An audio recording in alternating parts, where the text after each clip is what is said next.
할렐루야. 주님의 은혜가 함께 하시기를 축복합니다. 아, 네. 그리스도 안에 있는 은혜의 풍성함. 그리스도 안에 있는 은혜의 풍성함이라는 제목으로 말씀 나누도록 하겠습니다. 하나님의 은혜가 풍성하다는 걸 아는 건 참 중요합니다. 우리가 지금 은혜에 대하여 시리즈로 살펴보고 있습니다. 그 은혜를 우리가 아는 만큼 하나님의 사랑을 알게 되고, 그 은혜를 아는 만큼 우리가 담대할 수 있고요. 은혜를 알면 겸손해져요. 은혜를 아는 만큼 우리가 다른 사람을 대할 때 은혜로 대할 수 있게 돼요. 그래서 은혜를 아는 것이 얼마나 중요한지 몰라요.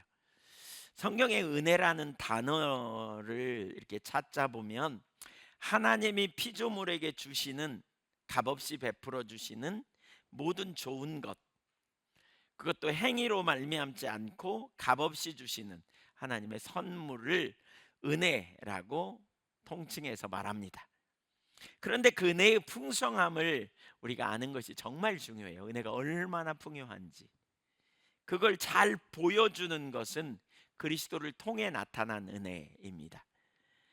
오늘 본문에 이제 우리 그 부분 보죠. 우리는 그리스도 안에서 그의 은혜의 풍성함을 따라 그의 피로 말미암아 속량 곧 죄 사함을 받았느니라, 이렇게 표현합니다.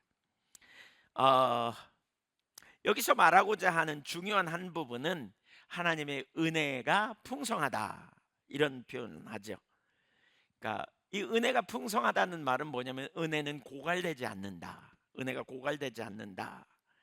그러니까 하나님의 은혜는 바닥이 없다. 이런 의미예요.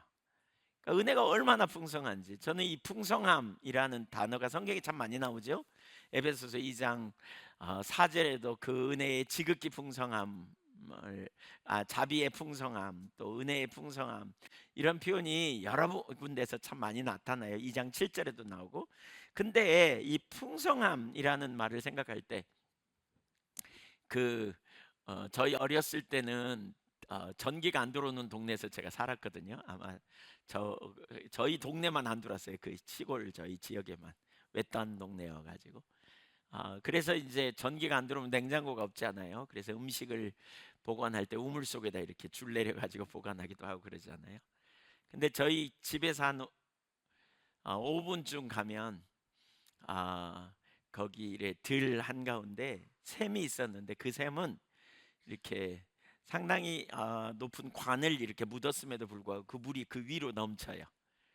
그러니까 얼마나 그 풍성한지 아시겠죠. 그냥 물이 계속 흘러 넘쳐. 여름에는 엄청 시원해 가지고 거기다 손을 담그고 있기가 어려울 만큼 시원하고, 겨울에는 또 뜨뜻해요.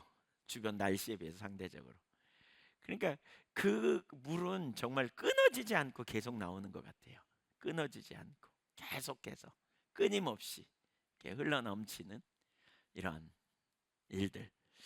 그래서 저는 풍성함 그러면 정말 끊어지지 않고 나오는 이런 그런 우물물이 생각이 됩니다. 하나님의 은혜가 얼마나 풍성한지 우리가 그걸 아는 게 참 중요하죠. 그래서 어떤 사람은 바다보다 더 깊고 하늘보다 더 넓다, 이런 표현을 해요. 은혜가 얼마나 풍성한지. 그래서 그 은혜를 우리가 알게 될 때 담대해지죠. 그 은혜를 알게 될 때 우리가 풍성하고, 그 은혜를 알게 될 때 우리가 확신을 갖고 담대하게 살아갈 수 있어요. 하나님의 은혜가 한마디로 말하면 풍성함. 얼마나 풍성한지, 사실 그 은혜를 제가 어제 저녁에 나와서 이제 설교 준비하면서 이걸 묵상하는데 참 얼마나 신나는지 모르겠다, 이런 생각이 들더라고요. 이런 생각이 들어요. 얼마나 신나는지 모르겠다, 이런 생각. 은혜가 풍성해, 끊어지지 않아요. 아무리 퍼내어도 결핍이 없는 은혜, 이게 하나님의 은혜예요. 근데 그 은혜가 어떻게 우리에게 나타나느냐, 오늘 본문 1장 7절에서 뭐라 그러냐면 그리스도 안에서 그 은혜가 나타난다는 거예요. 그리스도 안에서, 그리스도를 통해서 베풀어 주시는 속량 곧 죄사함을 통해 드러난다. 그러니까 은혜의 깊이를 알려면 이렇게 그리스도에게를 통해서 베풀어 주시는 은혜를 우리가 알아야 제대로 은혜를 아는 거예요. 뭐 기도응답 한번 했다 이런 정도가 아니고요. 가장 큰 은혜의 근본, 은혜의 깊이를 알면 그리스도를 통해서 알아야 돼요. 그래서 신약 성경에 보면 그리스도와 은혜의 관계를 깊이 다뤄요. 특별히 우리 축도할 때도 그러잖아요. 주 예수 그리스도의 은혜와 아버지 하나님의 무한하신 사랑하심과 그러잖아요. 그리스도의 은혜와 그리스도 상호 관계, 아주 깊숙한 관계예요. 근데 그 은혜 중에 핵심은 뭐냐? 죄 사함의 문제예요. 그래서 은혜의 깊이를 알려면 자기가 얼마나 심각한 죄인이었는지를 아는 것이 중요해요. 하나님의 진노 아래 놓여 있는 자, 심각한 죄인으로서 그런 자신을 위해 구원하기 위해 하나님께서 은혜로 우리를 구원하셨는데, 그것이 우리에게는 선물이지만 하나님 편에서 볼 때는 대가를 지불했어요. 하나님이 값을 치르신 거예요. 우리를 구원하기 위해 하나님께서 치르신 대가를 이해하는 것이 핵심이에요. 그러니까 우리는 값없이 구원받았지만 정말 소망 없는 우리를 위해 하나님께서 베풀어 주신 은혜, 그리고 어마어마한 대가를 지불하시고 베풀어 주신 은혜, 그걸 한마디로 뭐라고 말하느냐? 죄사함. 우리는 받았다. 근데 그게 한량없는 은혜다, 이렇게 표현해요. 에베소서 2장 7절을 볼까요? 이는 그리스도 예수 안에서 우리에게 자비하심으로써 그 은혜의 지극히 풍성함을 오는 여러 세대에 나타내려 하심이라. 그러니까 에베소서 2장 1절부터 3절 그 바로 앞에 보면, 그러니까 은혜에 대하여 7절에 은혜의 지극히 풍성함을 나타내기 위해서 설명하는 게 있어요. 에베소서 2장 1절부터 3절에 보면 허물과, 여러분 바로 앞에 나오니까요, 본문 찾았으면 찾아보세요. 허물과 죄로 죽었던 너희였다 그때, 이렇게 표현하고 2절에 그때에 너희는 그 가운데 생했다. 허물과 죄로 죽었던 상태. 근데 특징이 뭐예요? 세상 풍속을 따랐고 공중의 권세 잡은 마귀 뒤에 줄 서 있었다. 그래서 3절에 육체의 욕심을 따라 육체와 마음에 원하는 것을 함으로 말미암아 하나님 앞에 허물과 죄를 범함으로 진노의 자녀였다. 이것이 과거의 우리의 상태예요. 사실 이 부분을 다 설명하기에는 굉장히 깊은 의미가 있어요. 성령님이 여러분에게 깨닫게 해주시기를 축복합니다. 그래서 허물과 죄로 죽었던 우리의 상태가 어떤지를 깨달은다면 그 다음에 4절 이하에 그러나 긍휼에 풍성하신 하나님이, 우리말에는 안 나왔어요. 그러나라는 단어가 생략돼 있어요. 그러나 긍휼에 풍성하신 하나님이 그 큰 사랑을 인하여 허물로 죽은 우리를, 허물로 죽은 1절부터 3절이 허물로 죽은 상태죠. 우리를 그리스도와 함께 살리셨고, 근데 이게 뭐냐? 이게 바로 은혜예요. 우리를 살리기 위해 그리스도가 십자가에 달려 죽으신 거죠. 그리고 5절에 6절에 보면 함께 일으키시고 함께 그리스도 안에서 하늘에 앉으셨다. 우리가 하나님 나라 백성의 시민이 되었다. 영생을 얻은 자로서, 그 말이에요. 그래서 7절을 다시 이야기를 하고 7절에 이렇게 말하는 거예요. 이렇게 한 이유가 뭐냐? 그리스도 예수 안에서 우리에게 자비하심으로써 그 은혜의 지극히 풍성함을, 하나님의 은혜가 얼마나 풍성한지 오는 여러 세대에 가르치려고, 알게 하려고. 그러니까 우리가 죄인임을 깨닫는 만큼 우리를 구원하신 하나님의 은혜의 깊이를, 크기를 발견할 수 있어요. 우리가 죄인인지 모르면 은혜가 잘 몰라요. 근데 우리가 얼마나 큰 죄인인지, 그리고 스스로 구원받을 도무지 소망이 없기 때문에 하나님의 아들이 우리를 위해 오셨고 그 아들의 공로로 우리가 구원받는다는 사실을 인식하는 것이야말로 은혜의 깊이죠. 너무너무 놀라운 은혜. 그래서 이 모든 은혜를 가능하게 해주신 분이 누구냐? 누구를 통해서 왔느냐? 이 은혜가 예수 그리스도를 통해서 왔다는 거예요.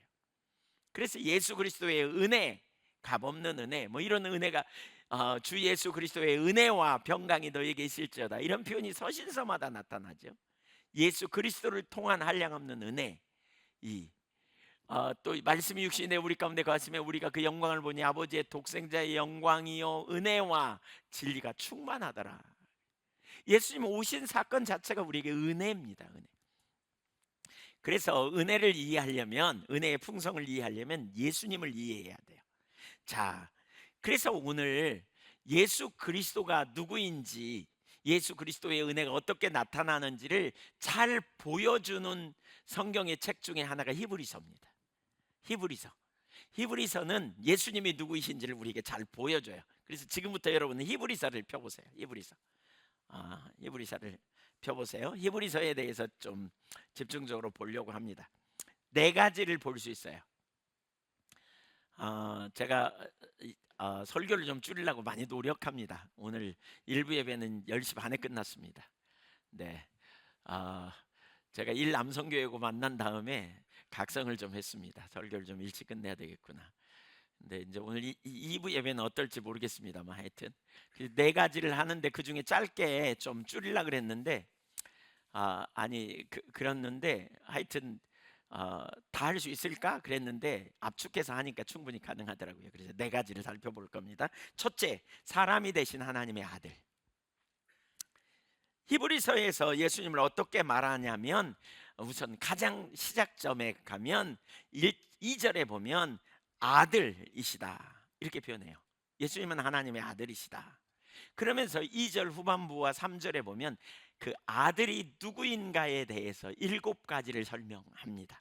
처음 4가지는 하나님과 관계 가운데서 예수님이 누구이신가 신분을 말하고요. 그 다음 3가지는 예수님이 어떤 사역을 하시는 분인가를 소개합니다. 1장 2절 3절을 같이 읽어볼까요? 시작.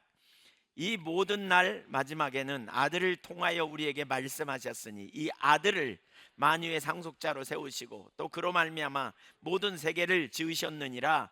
이는 하나님의 영광의 광채시요 그 본체의 형상이시라. 그의 능력의 말씀으로 만물을 붙드시며 죄를 정결하게 하는 일을 하시고 높은 곳에 계신 지극히 크신 이의 우편에 앉으셨느니라. 예수님이 누구냐? 첫째는 만유의 상속자입니다. 예수님은 하나님의 아들로서 만유의 상속자예요. 그러니까 우주 만물을 상속받은 우주 만물의 주인이세요. 상속 아들이라는 개념에는 상속이라는 개념이 항상 묻어 있어요. 성경에 우리가 하나님의 자녀라면 하나님의 상속자 이런 개념이 항상 있음을 염두에 둬야 돼요. 우리가 하나님의 상속자예요. 근데 예수님이 우주 만물을 상속받으셨어요. 그래서 로마서 8장 17절에 보면 예수님이 우주 만물을 상속받았고 우리는 예수님과 함께 예수님 안에서 함께 하나님의 유업을 누리는 상속자예요. 원래 상속을 받으면 자녀들이 n분의 1로 나누잖아요. 근데 예수님이 맏아들로서 모든 상속을 받으셨어요. 그러면 우리는 예수님과 함께한 공동 상속자. 그래서 영어 성경에 보니까 코헤어 이렇게 표현해요. 예수님과 함께하는 우리는 공동 상속자가 되었어요. 공동 상속자. 두 번째, 예수님은 모든 세계를 지으신 분입니다. 하나님은 아들을 상속자로 지명하여 그로 말미암아, 다시 말하면 그를 통해서 세상을 창조하셨다 이렇게 말합니다. 여기 1장 2절 하반부에 보면 그렇게 말하죠. 이 아들을 만유의 상속자로 세우시고 또 그로 말미암아, 그 말은 그를 통해서 모든 세계를 창조하셨다. 그래서 성자 예수님이 모든 세계를 창조하신 창조주라는 거예요. 창조주. 하나님이 창조하시되 예수님을 통해서 창조하셨다 이렇게 지금 말하고 있어요. 그래서 요한복음 1장 3절에도 골로새서 1장 16절에도 예수님을 창조주로 묘사하고 있습니다. 창조주입니다. 우주 만물을 창조하신 분, 그분이 아들이에요. 아들. 히브리서는 처음에 뭘 다루냐면 천사보다 나은 분이시다 이걸 소개하면서 그분은 아들이다 이 표현을 지금 사용하면서 그 아들이 어떤 분이었는가를 소개하는 거예요. 세 번째, 그분은 영광의 광채이십니다. 3절 보면 1장 3절에 보면 그렇게 말하죠. 이는 하나님의 영광의 광채시요. 그러니까 아들은 하나님의 임재와 그분의 계시를 드러내는 빛, 광채라는 빛이잖아요. 빛이시라는 거예요.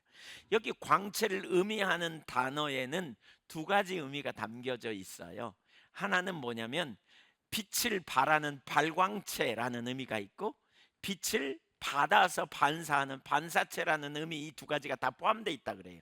그러니까 뭐죠? 해는 빛을 스스로 내는 발광체죠.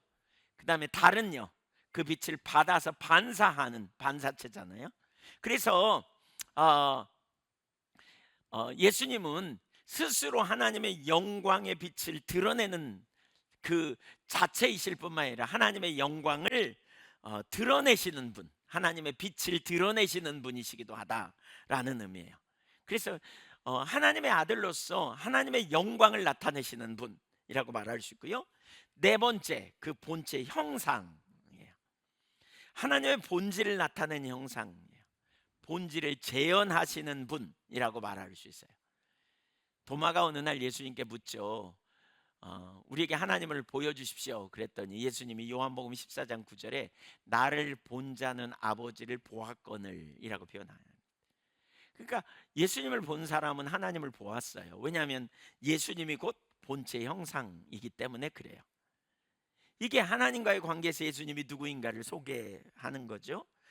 만유의 상속자, 그 다음에 모든 세계를 창조하신 분, 그 다음에 영광의 광채, 그 다음에 그 본체 형상. 그 예수님이 이 우주 안에서 어떤 사역을 감당하시는가? 다섯 번째, 여섯 번째, 일곱 번째 세 가지를 얘기하는데 다섯 번째는 그의 능력의 말씀으로 만물을 붙드신다 이렇게 표현합니다. 만물을 붙드시는 분, 이 말은 유지하시는 분, 인도하시는 분, 주관하시는 분, 그 말입니다. 만물의 주권자예요. 만물의 역사의 주인, 역사를 주관하시는 분, 이분이 예수님이라는 거예요. 그의 능력 있는 말씀을 가지고 만물을 붙드신다. 여기 붙드시며라는 단어는 페론이라는 말인데 현재 시제입니다. 시제적. 그러니까 지금도 역사를 주관하시는 분이 예수님이시라는 거예요. 인간을, 우주를 창조하고 멀리 가 계시지 않고 하늘에 계시지만 동시에 우리의 아빠가 되셔서 이 땅을 주관하시고 우리를 돌보시고 보호하시고 지키시는 분, 그런 의미예요. 그런 의미. 여섯 번째, 죄를 정결케 하십니다. 모든 인류의 죄를 담당하셔서 거룩하게 하셨을 뿐만 아니라 오늘날에도 계속 인류를 정결하게 해주시는 분이십니다. 예수님은. 그래서 누구든지 그를 힘입어 주님의 보좌 앞에 나갈 수 있게 되는 거죠. 일곱 번째, 높은 곳에 계신 하나님의 보좌 우편에 앉으신 분입니다. 이게 뭘 의미하느냐? 온 땅의 통치자, 하나님의 통치권을 위임받아서 이 땅에서 온 땅을 통치하시는 주인이라는 의미입니다. 예수님은 온 땅의 주인이십니다. 시편 110편 1절에 보면 여호와께서 내 주께 말씀하시기를 예언한 거죠. 메시아에 대한 예언입니다. 내가 네 원수들로 내 발판이 되게 하기까지 너는 내 오른쪽에 앉아 있으라. 그러니까 성부 하나님이 성자 예수님에게 말하는 거예요. 네 원수들로 너의 발판, 이 방석 삼을 때까지 너는 내 오른쪽에 앉아 있으라. 그러니까 하나님 보좌 우편에서 이 통치를 이루는 주인이시라는 거죠. 예수님이 누구인가 히브리서에서 시작해서 일곱 가지를 얘기했다 그랬어요. 뭐예요? 만유의 상속자, 온 우주 역사를 창조하신 분. 그 다음에 뭐예요? 영광의 본체, 그 본체의 형상, 그렇죠? 영광의 광채, 그 본체 형상. 그 다음에 이 땅에서 뭘 지금 하고 계시다고요? 우주를 주관하시는 분, 역사를 주관하시는 분, 죄를 정결케 하시는 분, 하나님 보좌 우편에서 온 땅을 통치하시는 통치자, 이분이 예수님이세요. 놀라운 분이죠. 우리와 비교할 수 없는, 견줄 수 없는 완전하신 분이시죠.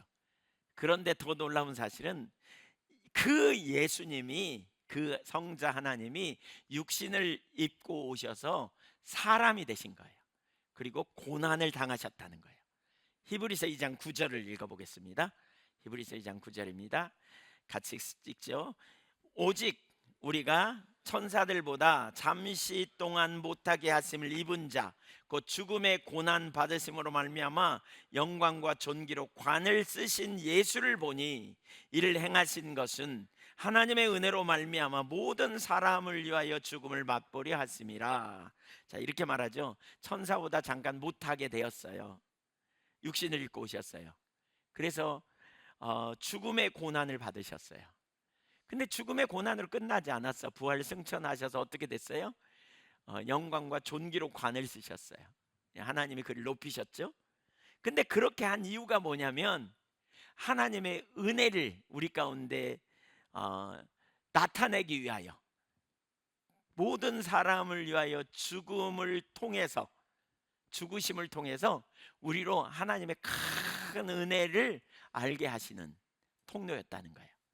우리에게 놀라운 은혜, 이것이 우리를 위한 하나님의 은혜였다는 거예요. 예수님이 육신을 입고 오신 것, 십자가에 죽으신 것, 이 모든 게 정말 놀라운 풍성한 은혜였다는 거예요. 은혜. 그래서 예수님은 이제 그 이후에 우리를 뭐라고 부르냐? 형제라 부르고 자녀라 부르신다는 거예요. 12절 13절 한번 읽어볼까요? 히브리서 2장 12절 13절. 성경 가지셨으니까 한번 펴보세요. 이르시되 내가 주의 이름을 내 형제들에게 선포하고 내가 주를 교회 중에서 찬송하리라 하셨으며, 13절, 또 내가 그를 의지하리라 하시고 또 다시 볼지어다 나와 및 하나님께서 내게 주신 자녀라 하셨으니, 여기서 12절에 형제라는 표현이 있고요, 13절에 자녀라는 표현이 있는데, 자녀라는 말은 원어로 파이디아라는 말입니다. 이것은 아들, 딸 이런 의미가 아니고 아이들이라는 children 이런 의미입니다. 그러니까 친근하게 부를 때 부르는 표현이라고 해요. 그래서 요한복음 21장 5절에 보면 디베랴 바닷가에서 예수님이 제자들을 부를 때 애들아 라고 표현하죠. 거기 배에 타 있는 사람들을 향해서, 제자들을 향해서 애들아 너희에게 고기가 있느냐 그랬더니 없나이다. 그랬더니 오른편에 그물을 던져 그러셨잖아요. 그러니까 여기 파이디아, 이게 같은 단어예요. 친근히 부르고 다정하게 대하심이죠. 그러니까 육신을 입고 오셔서 우리와 같은 형상을 가지고 모든 사람을 구원해 내시기 위해서, 그게 히브리서 2장 14절 15절에 나오는 말씀이에요. 읽어볼까요? 자녀들은 혈과 육에 속하였음에 그도 또한 같은 모양으로 혈과 육을 함께 지니심은 죽음을 통하여 죽음의 세력을 잡은 자 곧 마귀를 멸하시며 또 죽기를 무서워함으로 한평생 매여 종로로 타는 모든 자들을 놓아주려 하심이니. 그래서 여기 혈과 육은 육신을 가지고 살아가는 인간 존재를 말해요. 누가복음 24장 39절이나 요한복음 1장 14절에 보면 예수님도 역시 우리와 똑같은 육신을 입으셨다, 혈육을 가지셨다, 피와 육신을 가졌다, 이 얘기예요. 가지셨어요. 그렇지만 예수님은 우리와 똑같이 육신을 가지셨지만 죄는 없으신 분. 로마서 8장 3절에 그렇게 표현했죠. 육신을 입었으나 죄는 없는 분, 예수님은. 그래서 예수님은 완전한 인간으로 이 땅에 오신 거예요. 참 하나님이지만 인간으로. 예수님이 영이나 천사로 오시지 않으셨어요. 만약에 그랬더라면 우리와는 전혀 다른 존재가 되었을 거예요. 우리가 당하는 고통을 이해할 수 있겠어요, 예수님이? 절대 이해할 수 없어요. 그렇죠? 그래서 우리를 돕지도 구원하지도 못하셨을 거라는 거예요. 그러나 예수님은 우리와 똑같이 온전한 사람이 되셨어요. 그렇기 때문에 우리를 온전히 구원하시고 우리를 도우실 수 있는 거예요. 히브리서 4장 15절을 한번 읽어볼까요? 시작. 우리에게 있는 대제사장은 우리의 연약함을 동정하지 못하실 리가 아니요 모든 일에 우리와 똑같이 시험을 받으시니로되 죄는 없으시니라. 여러분, 어떤 사람이 어려움을 당할 때, 여러분이 어려움을 당할 때 누가 여러분에게 와서 유로해 줘요. 유로. 뭐가 가장 큰 유로든가요? 제가 볼 때 가장 큰 유로는요, 그분이 지금 당하고 있는 상황이나 그 환경이나 그 모든 상황에 공감해 주는 것이 아닌가 싶어요. 공감.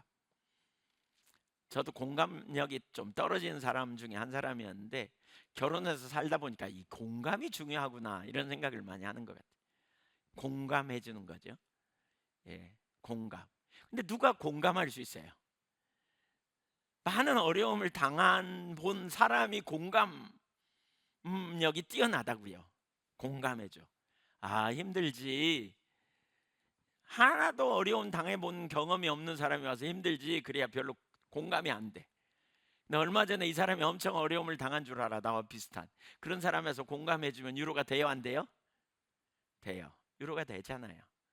그러니까 이 공감이 참 중요해요. 근데 예수님이 누구냐면 하늘의 권리를 포기하고 이 땅에 오셔서 우리와 동일한 육신을 입고 우리와 동일한 형상을 가지신 예수님이 우리에게 그러니까 이 땅에서 사셨단 말이에요. 모든 일에 우리와 똑같이 시험을 받으셨다, 이런 표현 하잖아요. 똑같이 시험을 받았어. 그러면서 우리의 연약함을 동정한다는 거예요. 우리의 연약함을 공감해 주시고 우리의 연약함을 도와주시는 분이라는 거예요. 예수님은 이 땅에서 육신을 입고 사셨으면서 말할 수 없는 어려움을 당해본 경험이 있으신 분.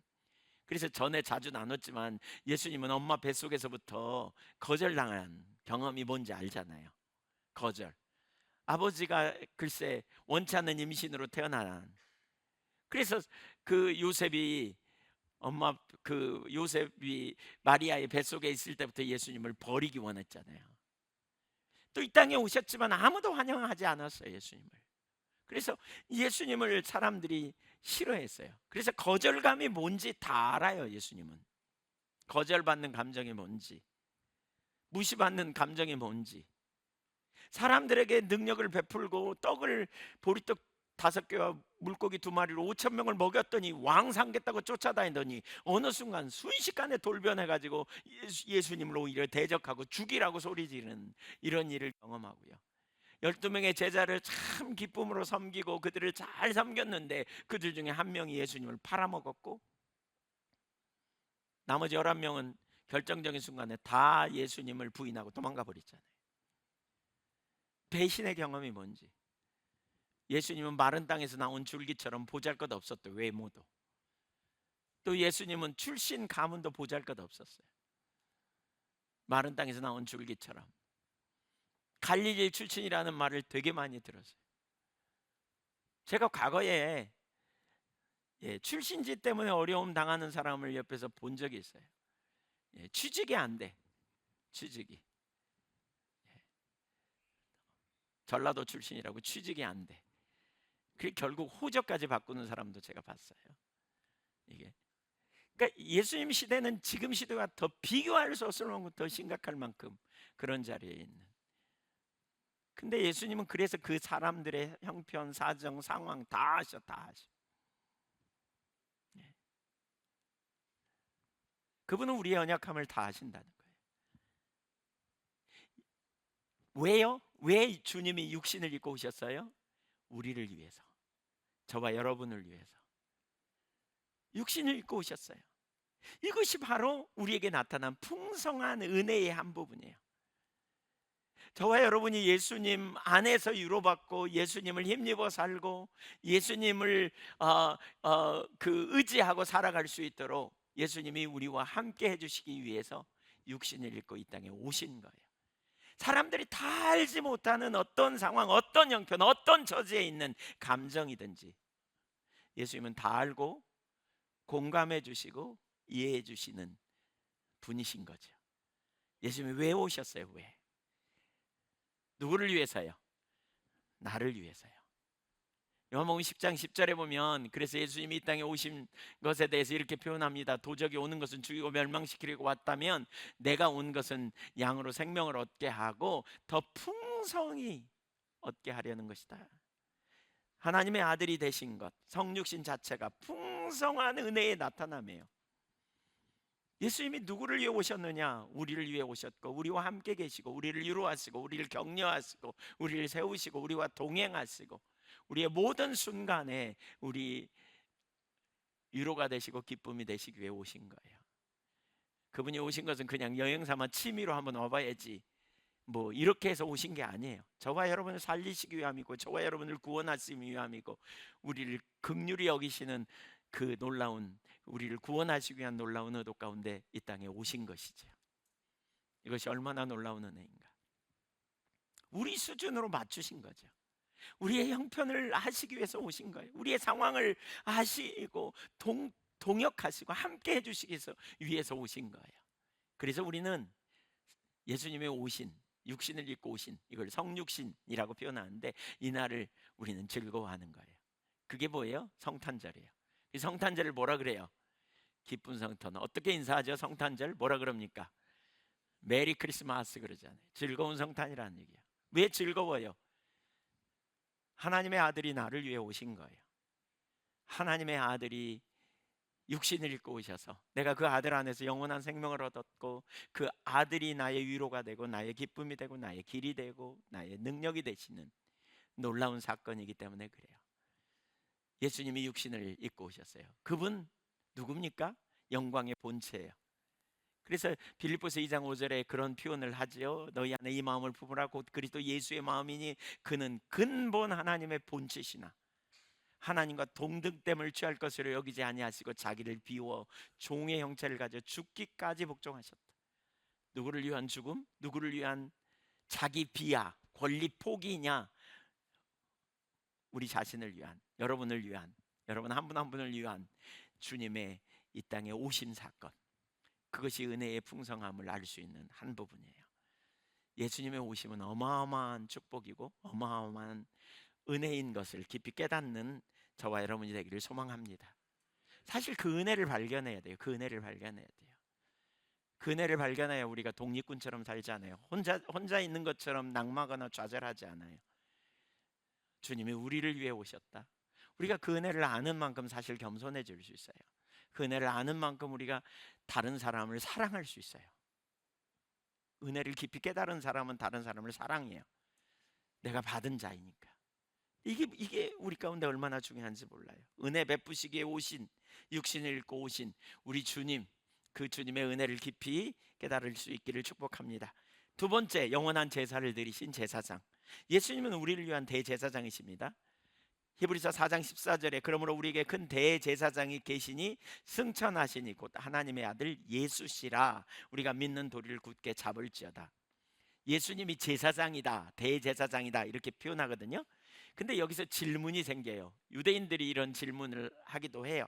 구약 성경에 따르면 제사장은 누구에 의해, 누구 지파? 레위 지파. 레위 지파 중에서도 누구? 아론의 자손을 통해서 후손에게서만 나올 수 있어요. 근데 예수님은 유다 지파 출신이거든요. 유다 지파 중에서는 단 한 사람도 제사장이 나온 적이 없어. 근데 예수님이 대제사장이시라고? 말도 안 돼, 이렇게 보는 거죠. 그러나 예수님은 구약 시대의 제사장과는 근본적으로 달라요. 월등히 뛰어나요. 왜 그러느냐? 예수님은 멜기세덱의 반차를 따라 제사장이 되셨어요. 이제 좀 집중하세요. 못 듣는 얘기가 나와요. 멜기세덱. 히브리서 5장 5절과 6절을 한번 읽어보겠습니다. 시작.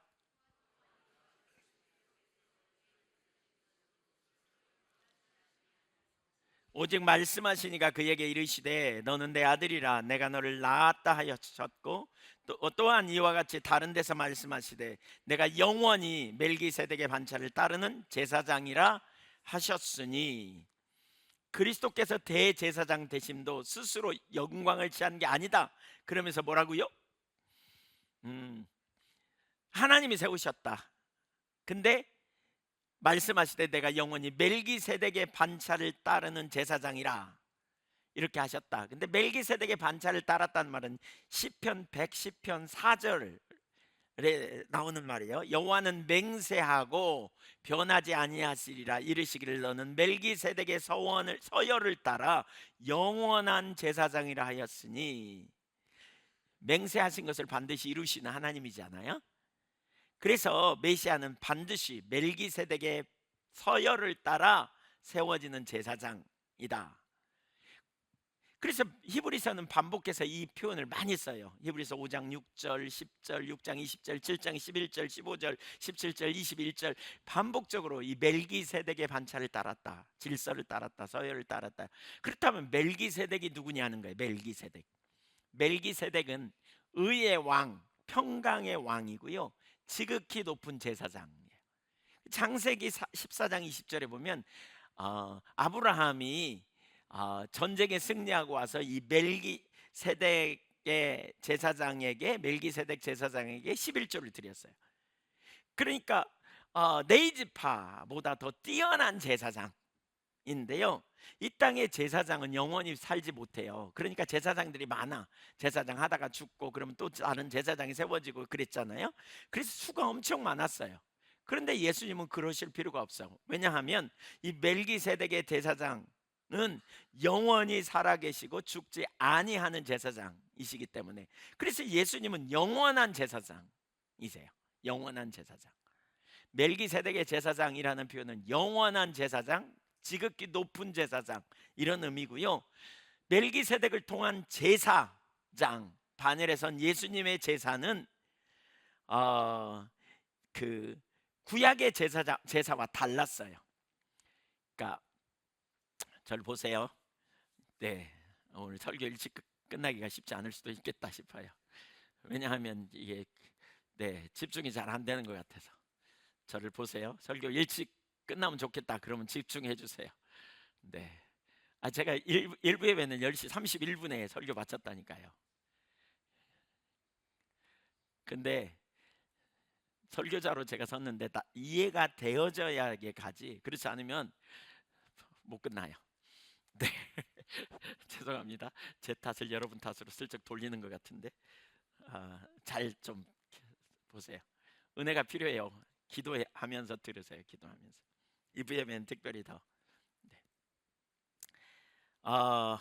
구약 시대에 사람들이 죄를 범하잖아요. 근데 하나님이 죄를 용서와 받을 길을 내신 게 레위기에 보면 사람들이 죄를 지을 때마다 제사를 지내고 그 짐승의 피를 통해서 인간이 죄를 용서받았어요. 근데 이 인간이 피를 흘린 제사는 한 번으로 안 돼. 왜냐하면 인간이 계속 죄를 범하니까. 계속 죄를 범하니까. 그래서 짐승의 피로 해결이 안 되는 거죠. 그래서 예수님이 오셨어요. 하나님의 아들이. 그래서 모든 인류의 죄를 친히 담당하시고 자기가 스스로 속죄 제물이 되셔서 하나님 앞에 피를 흘림으로 말미암아 모든 죄를 영단번에 해결해 놓으셨어요. 그러니까 예수님은 자기의 피로 영원한 속죄 제사를 드리셨어요. 하나님의 아들이 흠없는 자신의 피를 드림으로 단번에 영원히 제사함을 받았어요. 성경 한 두 구절만 보겠어요. 히브리서 9장 12절. 히브리서 9장 12절. 시작.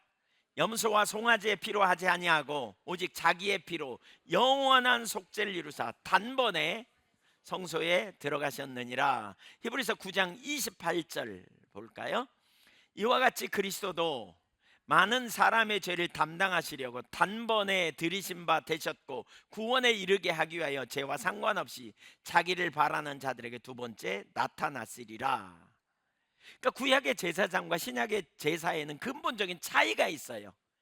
근본적인 차이. 그 차이가 뭐냐? 해마다 늘 드리는 구약 시대의 제사로는 사람을 온전하게 할 수 없었어요. 사람을 온전하게 할 수 없었어요. 그림자일 뿐이기 때문에, 인간이 반복적으로 죄를 짓기 때문에. 그래서 참 형상의 완전한 제사가 있죠. 바울 사도의 표현을 얘기하면 골로새서 2장 17절에 이것들은 장래일의 그림자, 구약의 제사는 장래일의 그림자였다는 거예요.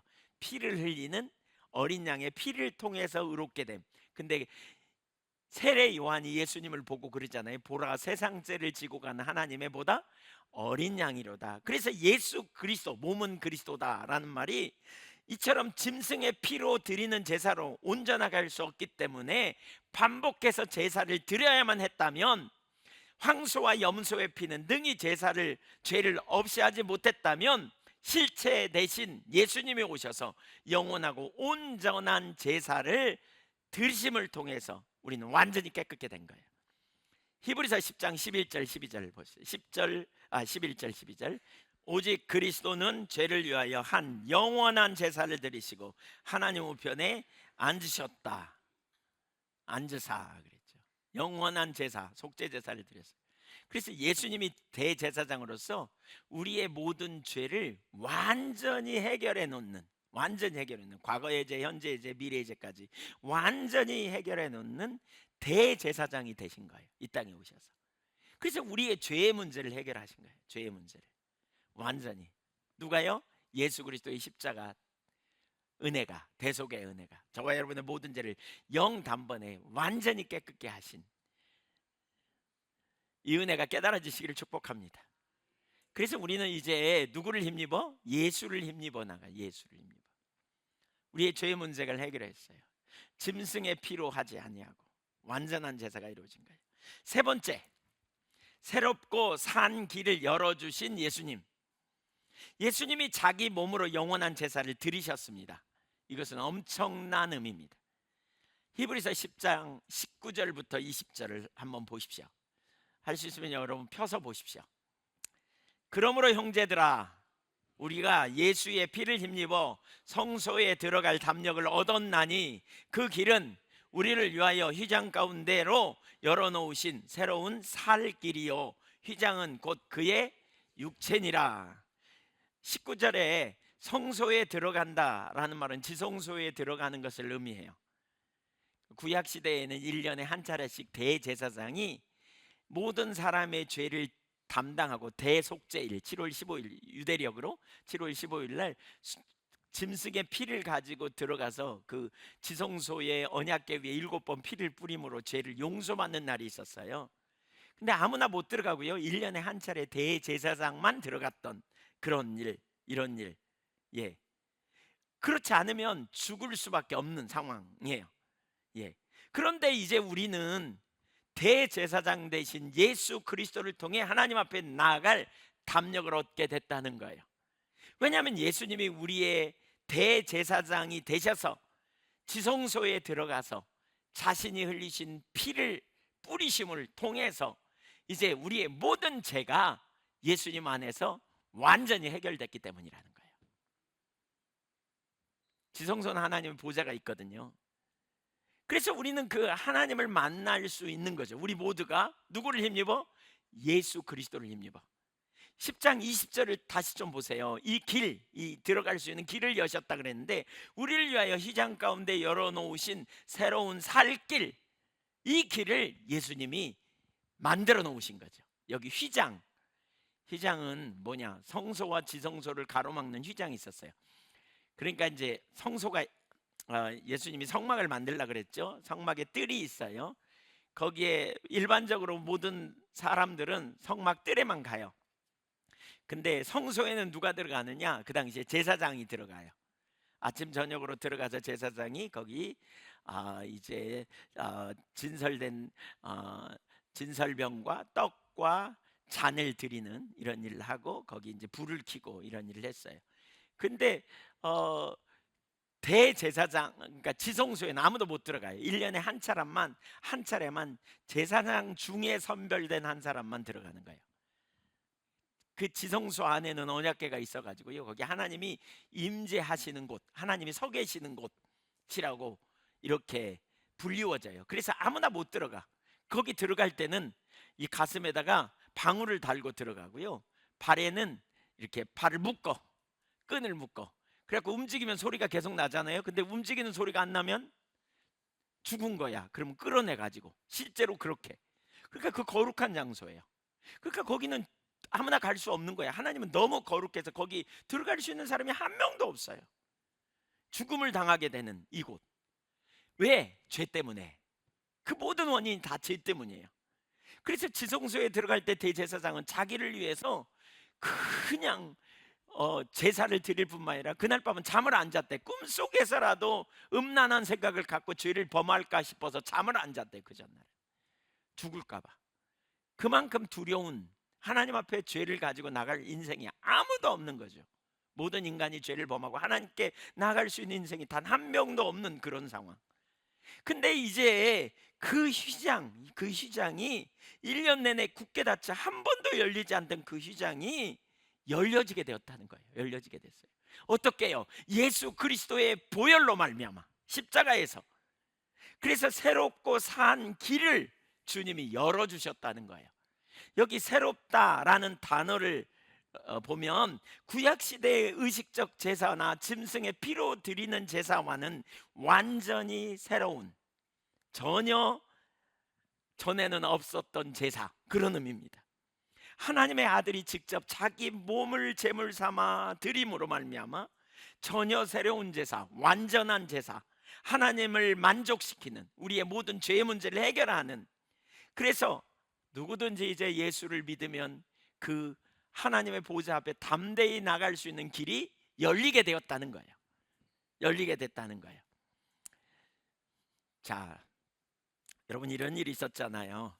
예, 그 예수님이 십자가에 달리실 때 성경에 보면 예수님이 십자가에 달리실 때 무슨 일이 벌어지냐면, 이렇게 예루살렘 성전에도 휘장이 있었잖아요. 근데 휘장 위에서부터 아래까지 찢어져 버렸어요. 그러면서 뭐라 그러냐, 이는 저의 육체라, 예수님의 육체라, 이렇게 표현했어요. 예수님의 십자가 사건은 육체를 찢어진 사건. 그것이 뭐와 관련이 있느냐? 예수님의 육체, 예수님이 찢겨진 몸을 통해서 우리가 지성소에 들어갈 수 있게 되었음을 의미하는 거예요. 그러니까 누구의 공로를 힘입어? 예수 그리스도의 피를 힘입어. 가끔 어떤 사람들이 이렇게 말해요. 십계명 못 지켜서 구원 못 받아. 내가 죄가 너무 많이 받아서 구원 못 받아. 낙타가 바늘기로 들어가는 것이 어려워. 어려운 것처럼 우리가 구원받기가 어려워. 그래서 우리는 구원 못 받아. 맞아요. 맞는 말이라고 저는 공감해줘요. 그러면 맞아요. 구원 못 받아요. 그래서 소망이 없어요. 그런데 그런 우리를 위해 하나님의 아들이 오신 거예요. 그런 우리를 위하여 육신을 입고 오셔서 그런 우리를 위하여 완전한 제사를 드리시되, 그 제사는 자기가 친히 십자가에 달려 죽으심으로 우리의 모든 죄값을 짊어지시고 십자가에 달려 죽으셔서 피를 흘리시고 찢겨진 몸을 통해서 성소와 지성소를 가로막고 있는 휘장을 찢어버리신 거예요. 그래서 이제 우리가 그분의 보좌 앞에 나갈 수 있는 유일한 공로는 오직 예수 그리스도의 피, 예수 그리스도의 십자가의 대속의 공로, 은혜, 이것이 우리에게 나타난 놀라운 은혜인 것이지요. 전혀 새로운 제사, 완전한 제사. 이 제사를 하나님이 우리에게 열어놓으셨어요. 이 제사를. 그래서 예를 들면 수가성 여인이 질문하죠. 예수님 우리가 어디서 예배하는 게 옳습니까? 그리심산입니까? 이 사마리아 땅 그리심산입니까? 아니면 예루살렘 있는 그 성전입니까? 우리가 어디서 예배하는 게 옳습니까? 그래서 예수님 뭐라 그럽니까? 이제 너희가 예배할 때가 있는데 이제 장소가 문제가 아니야. 이제 너희가 어디서든지 영과 진리로, 성령과 진리를 따라 예배할 때가 있어. 바로 이때야. 왜? 예수 그리스도가 우리의 유일한 속죄제물, 우리를 구원하신 유일한 길, 하나님의 보좌 앞에 나갈 수 있는 유일한 통로이기 때문에 그렇습니다. 그래서 어디서든지, 그래서 우리를 뭐라 그래요? 베드로후서 9장 2장 9절에 보면 뭐라 그러죠? 너희는 왕 같은 제사장이요. 그 말이 그 말입니다. 우리가 왕 같은 제사장으로 누구든지 하나님의 보좌 앞에 이제 언제든지 나갈 수 있는 길이 활짝 열린 거예요. 저와 여러분이 영광의 보좌 앞에 누구든지 언제든지 어떤 상황에서든지 나가는 거예요. 나가는 거예요. 그분의 보좌 앞에. 이걸 진짜 깨달은 사람은 어떻게 돼요? 이걸 진짜 깨달은 사람은 내가 그 은혜로 구원받았다는 사실을 알매도 불구하고 여전히 죄 짓는 자신을 볼 때, 이걸 진짜 깨달은 사람은 그 죄를 범하는 사건을 통해서 하나님의 은혜를 더 발견해요. 십자가의 대속의 은혜를 발견해요. 그래서 로마서 5장 20절에 죄가 있는 곳에 은혜가 더한다는 말의 의미가 바로 그런 의미예요. 이런 나를 보니까 진짜 주님의 은혜가 너무 놀랍구나.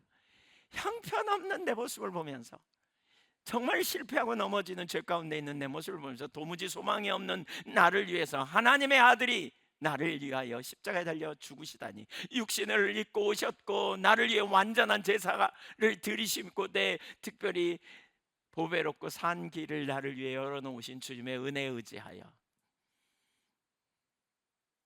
나 지성소에 들어가네, 어린 양의 보혈 힘입어, 그러잖아요. 오직 우리 주 예수 그리스도의 보혈을 힘입어 우리가 하늘 아버지께 나갈 수 있는 거죠. 내 모습을 보면 선함도 없고 의로움도 없고 어떤 능력도 없지만 우리 주 예수 그리스도의 보혈의 공로 의지하여 가는 거예요. 그 은혜를 의지하여. 여러분, 이 은혜를 발견하면 어떻게 돼요? 우리가 이 은혜를 깨달으면 어떻게 됩니까? 어떻게 됩니까? 겸손해집니다.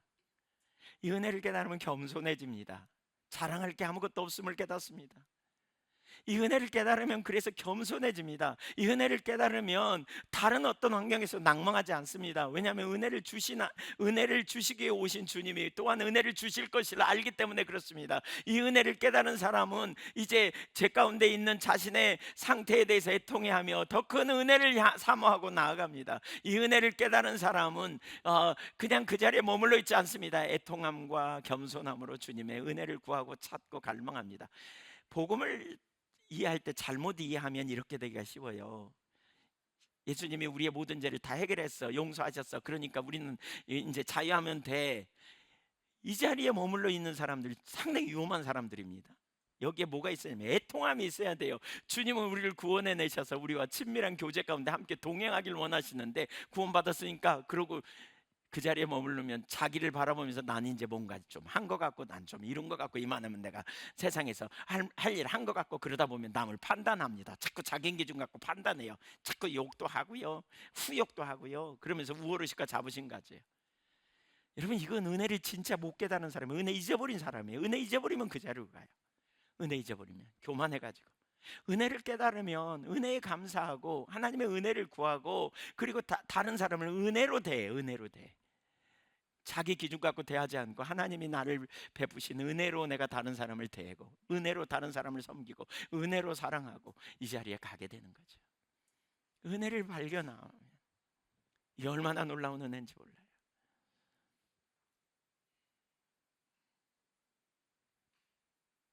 이 길은 그냥 사람들이 아무나 다니는 길이 아니에요. 이 길은 우리에게 생명을 주는 길이에요. 영원한 생명, 참된 생명을 주는 길, 예수님이 말씀하신 생명으로 인도하시는 길, 이 길, 이 길. 주님의 보좌에서 흘러넘치는 풍성한 은혜를 다시 경험하는 길, 이 길, 이 길. 예. 마태복음 27장 51절에 성소회장이 위로부터 아래까지 찢어져 1년에 한 차례만 이제 그 겨우 들어갈 수 있는 것이 아니라, 우리는 언제든지 어떤 순간이든지 죄 많은 인간이라 할지라도 십자가에서 살을 찢고 피를 흘리신 예수님의 육체를 통해 하나님의 보좌 앞에 우리는 언제든지 나가면 언제든지. 이게 은혜예요.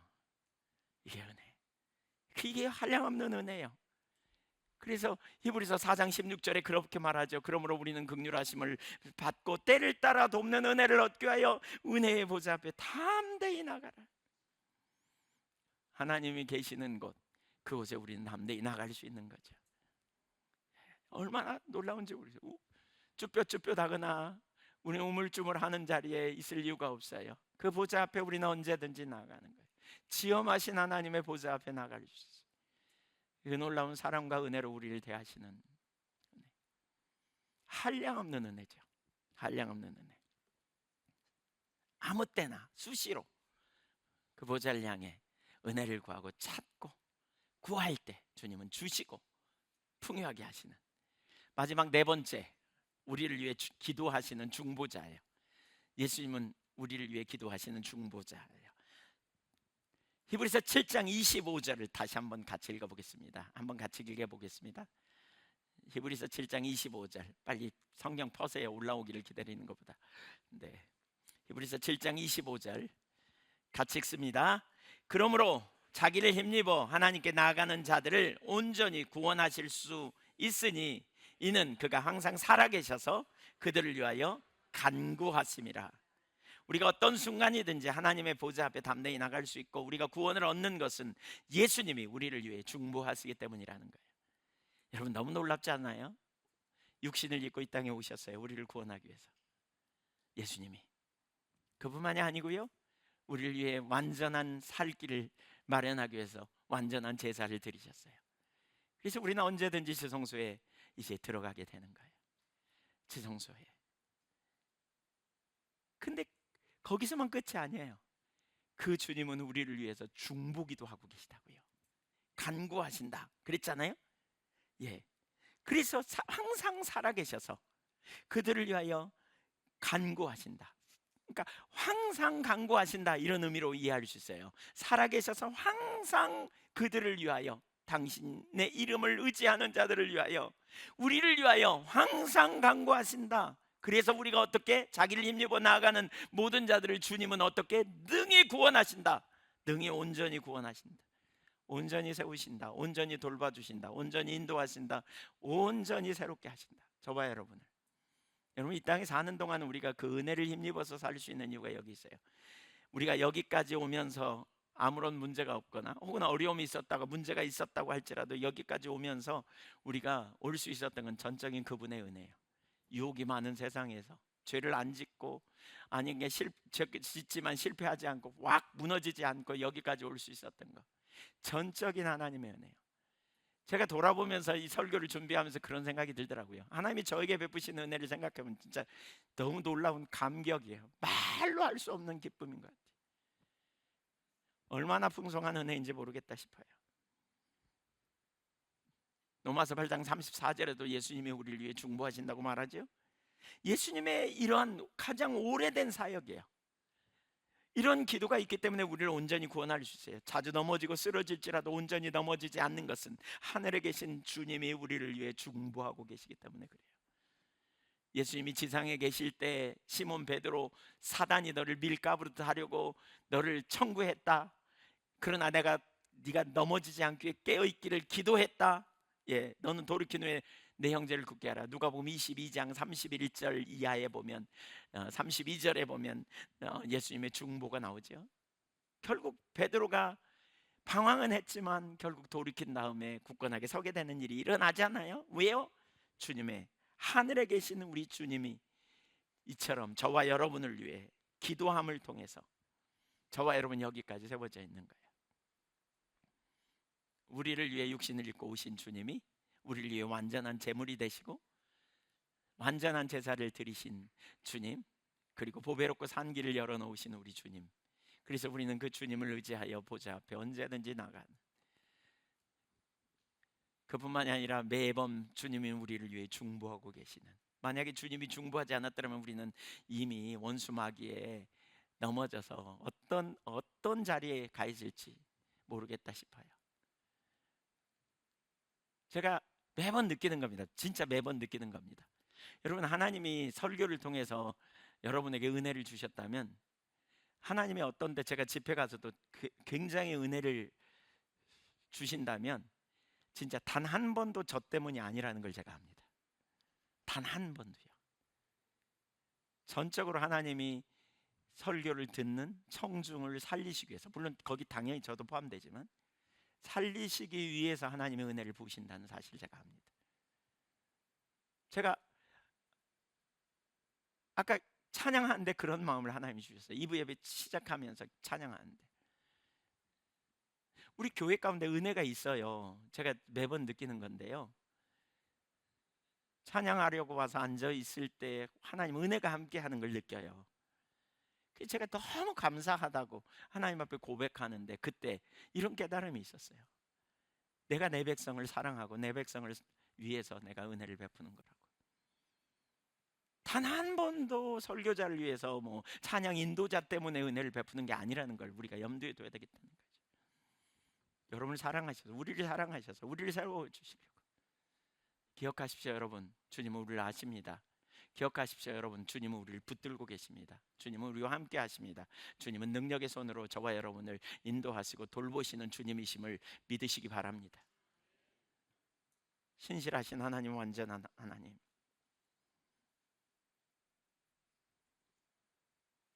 우리에게 보증으로 주신 성령님이 우리 안에서 끊임없이 우리를 위해 기도해 주시죠. 성경 한 구절만 더 볼까요? 히브리서 12장 2절입니다. 우리가 할 일이 있습니다. 우리가 할 일이 있어요. 그게 뭐냐? 바로 이 은혜, 풍성한 은혜를 우리에게 주시는, 통해서 오는 예수 그리스도를 우리는 지속적으로 보는 겁니다. 같이 읽어보겠습니다. 시작. 믿음의 주요 저 온전하게 하시는 이인 예수를 바라보자. 그는 그 앞에 있는 기쁨을 위하여 십자가를 참으사 부끄러움을 개의치 아니하시더니 하나님 보좌 우편에 앉으셨느니라. 여러분, 예수님이 누굽니까? 육신을 입고 우리를 위해 오신 분입니다. 그는 영광의 본체이십니다. 그는 하나님이십니다. 그는 우주 만물을 창조하셨습니다. 그는 만유의 상속자입니다. 그분은 오늘도 역사의 주관자시고 우리를 정결하게 하시는 분이시고, 그 하나님의 아들이 육신을 입고 오셨어요. 우리를 구원하기 위해서. 우리를 보배롭고 산 길 대신 하나님의 보좌 앞에 담대히 나가게 해서 우리가 그 은혜로 구원받았다면, 그리고 그분이 우리를 위해서 계속해서 중보하고 계신다면 우린 지속적으로 그 주님을 바라보는 거예요. 주님을 의지하는 거예요. 주님이 여러분에게 지혜로 능력으로 함께 하시고 주님이 여러분을 붙들어 주시고 인도해 주실 걸 믿으시기 바랍니다. 영광의 주님을 믿음으로 바라보십시오. 육신을 입고 오셨습니다. 그분은 우리와 동등한 수준의 사람이 아닙니다. 영광의 본체, 우주를 창조하신 만유의 상속자, 하나님의 영광이십니다.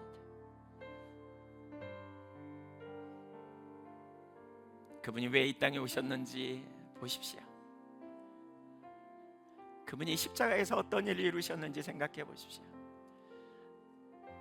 우린 그 공로를 의지하여 영광의 보좌 앞에 하나님을 아버지라 부르며 달려갈 수 있게 되었습니다. 그리고 그 주님은 지금도 우리를 위해 격려해 주시고 중보하십니다. 우리가 확신할 수 있는 이유는 그 주님이 우리를 위해 중보하시는 그 기도 때문이라고 봅니다. 우리를 유하시는 주님의 사랑 때문인 것입니다. 시간 각자 하나님 앞에 은혜에 감사하고 주신 은혜로 인하여 기뻐하고 하나님을 찬양하고 그 은혜를 더 깊이 깨닫게 해달라고 구하고 그 은혜를 의지하여 살겠다고 고백하고 이렇게 각자 기도하는 시간 갖기를 원합니다. 같이 기도하겠습니다.